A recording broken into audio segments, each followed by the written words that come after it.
So this is my contribution to 2008's YouTube Project for Awesome. If you don't know what the Project for Awesome is, check out this link and Hank Green will explain it to you. On This American Life a few years ago, I heard a woman named Julie Hill telling the true story of her husband's diagnosis with a rare degenerative brain disease called frontal lobe dementia. The story focuses more on their young son Nick, as he tries to make logical sense of the basically illogical disease that afflicts his father. And so while Doug's brain is withering, Nick's brain is growing. With frontal lobe dementia, also referred to as Niemann-Pick disease, what basically happens is that the brain slowly shrinks, it atrophies. Julie Hill compared it to the development of a baby's brain, but in reverse. Instead of developing synaptic connections, you slowly lose them. And so you gradually lose the ability to reason, feel emotion, read, count, walk, talk, swallow, and breathe. The story itself is very sad and very touching to hear this young boy trying to rationalize what's happening to his father. But what struck me the most is that in explaining Doug's diagnosis, Julie Hill said that there's almost no money put aside for research because no celebrity has Niemann-Pick disease.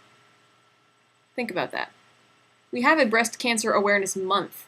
Look, I have a jacket from the LA AIDS Walk this year. I understand that an estimated 40,000 women died of breast cancer last year, and an estimated 2 million men, women, and children died of AIDS in the same amount of time.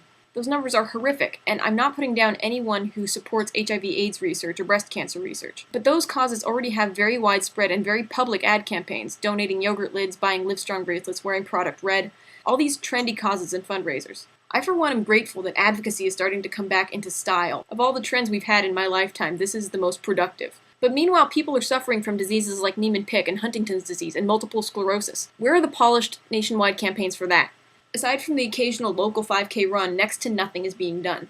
I've linked in the sidebar not only to the National Niemann-Pick Disease Foundation, but also the National Organization for Rare Disorders, a federation of health organizations dedicated to the advocacy and research of diseases like Niemann-Pick. For a disease to be classified as rare means that it affects less than 200,000 Americans.